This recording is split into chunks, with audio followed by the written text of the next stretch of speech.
Hey guys, welcome back to another video, coming to you today from the cockpit of the F-15EX, sitting here on the tarmac at Al Minhad Air Force Base on the Persian Gulf map. And I'm going to do a cold start here, and I'm also going to talk about some F-15EX and some generally F-15 or Flaming Cliffs 3 based mod stuff in general. I've been silent on this topic for a while now, and that is mainly because the landscape was changing quite a bit following the Flaming Cliffs 2024 update, or the 2.9.6 update for DCS. Basically, there were a couple of times where we thought we had a fix for the mods. Turns out we did not. And now I think things have settled out to the point where I can safely make a video and hopefully not have some new development come up the next day or next week or whatever that completely invalidates everything that I've said. So with that out of the way, let's go ahead and start the engines. Single button start on this aircraft, obviously. This is my work in progress F-15EX. I had to rebuild this thing actually from an updated VSN F-15E mod that was sent to me by Cobra. Big shout out to him for making this possible.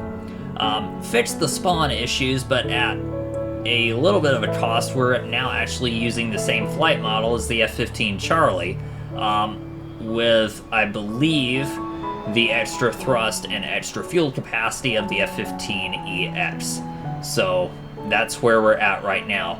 But the advantage is no more spawn issues. We get a pretty decently accurate flight model, although not 100%, obviously. And we now actually have no more steering issues on the ground, so ground handling is massively improved on this aircraft. So with all that being said, I'm going to go ahead and close the canopy so we don't hear the engines quite so much. Turn on my mirrors, and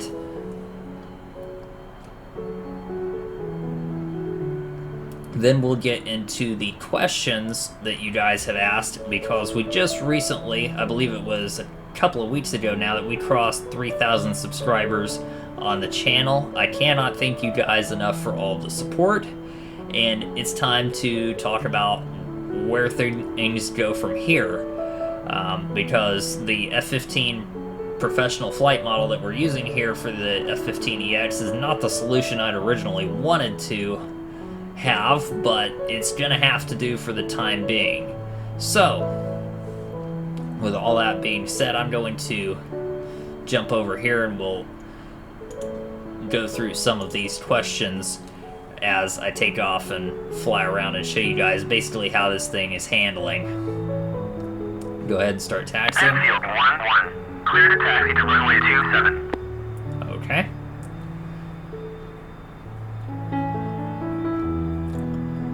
So, is the version 2 F-15EX cockpit going to feature a modeled CSO, is what the question says. It's a Wizzo. And will his seat be visible from the front seat in F1? Yes, and yes. You can see him back there. He is animated, although you can't tell it right now. We'll look at that once we get in the air, because he does move. We are not getting multi-crew, though, or I am not doing multi-crew, because the first step to doing that is building an external flight model, which I am just not ready to do at this time yet. I might do it at some point in the future, but it's not something that I plan on doing right now. Right now we're going to be using the F-15C PFM with some modifications as best I can do in the F-15EX script. And that is purely because it's the only way I'm going to get version 2.0 out anytime soon. And it's not going to be 100% accurate, but it's good enough under the circumstances for this particular aircraft. That's one of the advantages of doing a variant on an existing plane, especially one that doesn't have stuff added to it, like for example the canards and thrust vectoring on the F-15 STOL MTD mod. That is an entirely another thing, and the F-15 Charlie flight model just would not work for it. Will the module eventually become full fidelity? No, it will not. It's going to stay Flaming Cliffs 3 level of detail, no clickable cockpit, at least for the foreseeable future, and it's going to stay relatively simplified so that newer people to DCS can jump in and fly this thing without too much trouble, just like the Flaming Cliffs 3 aircraft that it is based on.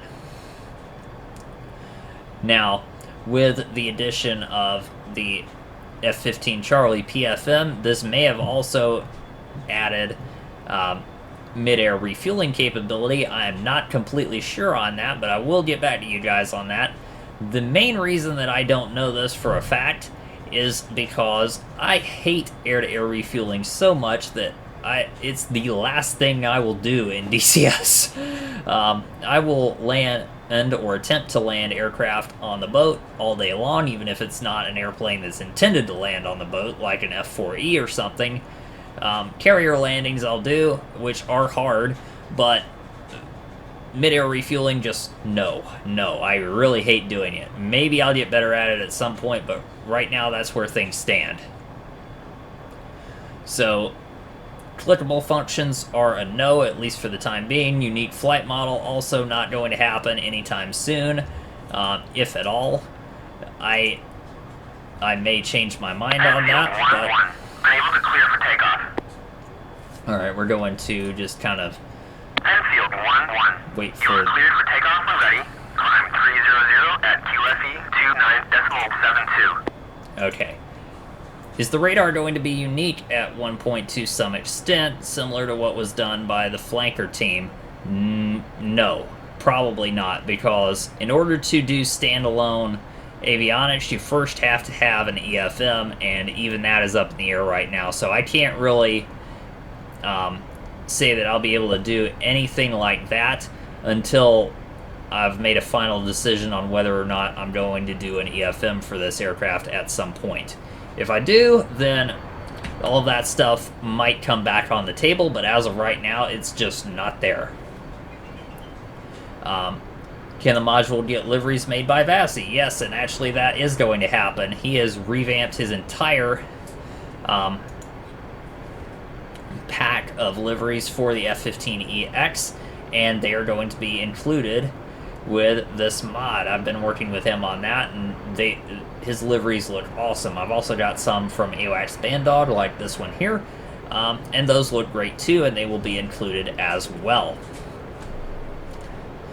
Will the module have data link implemented to some extent? That's another thing I would have to go standalone for, which I'm not ready to do. Air-to-ground weaponry, that's the same way. Main display, as I've said, not going to be clickable.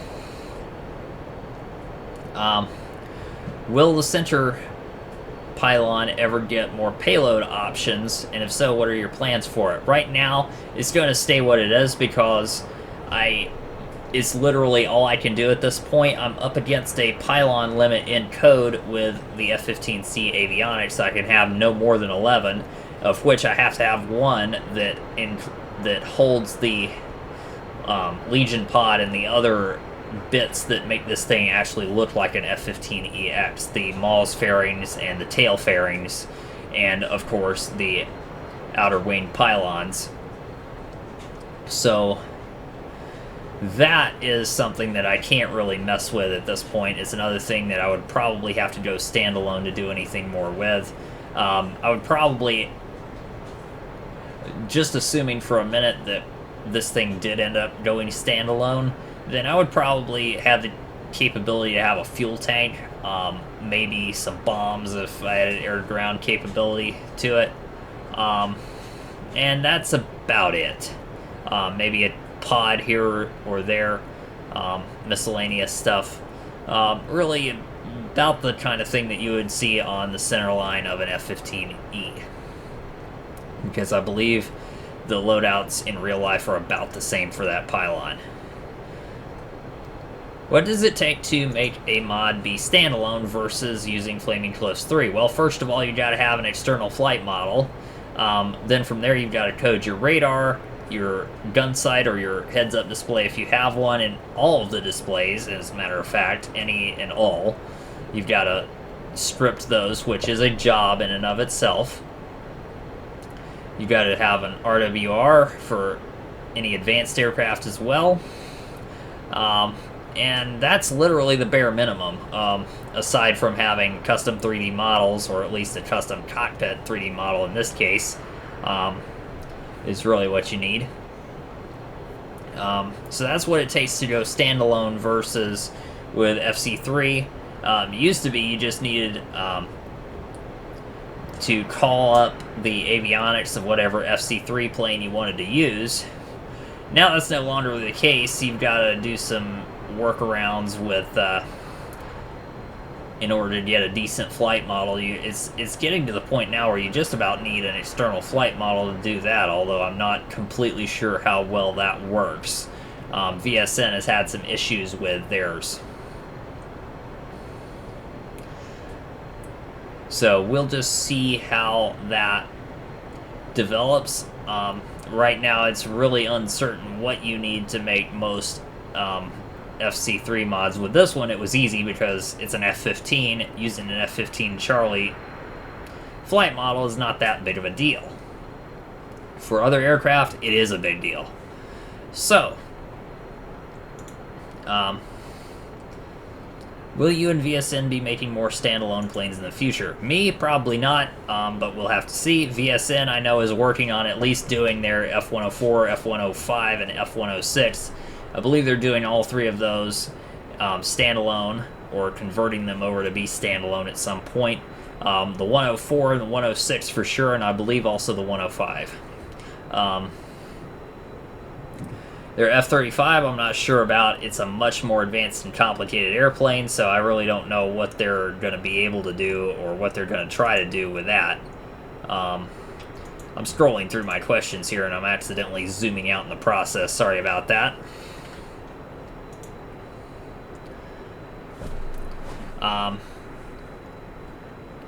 Here's some more. So, how do you plan to create a semi-accurate F-15EX with the lack of public documents? Well, I've used pretty much all of the public data available for the F-15EX, and that's why I'm only going into Flaming Cliffs 3 level of detail. That simplifies things quite a bit.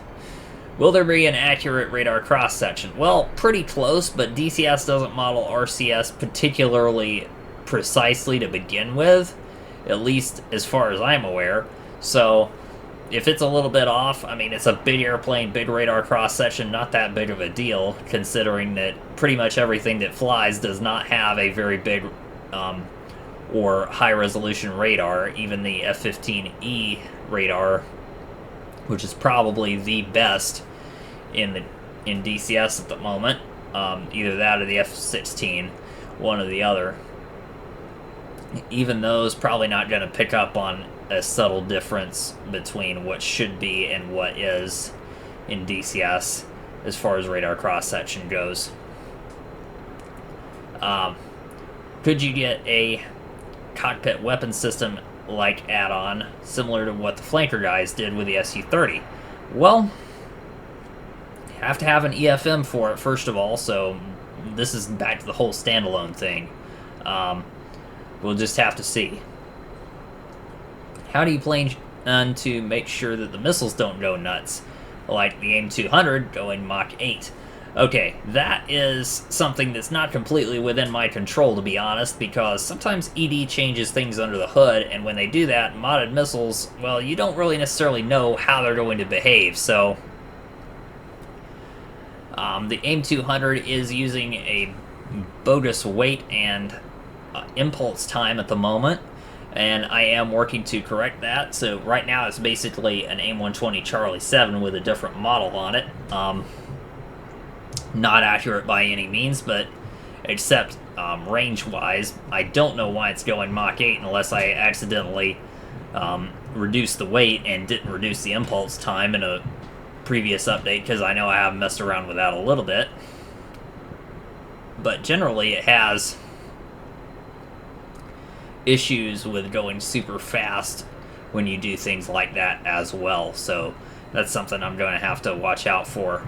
But I do plan to get that as close to correct as I can.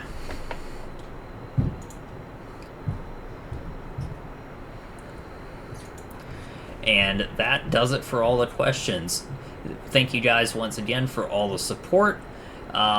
If you like this video and you want to see more like it, and even if you want to help support the channel, don't forget to hit that like button, subscribe, and hit the notification button.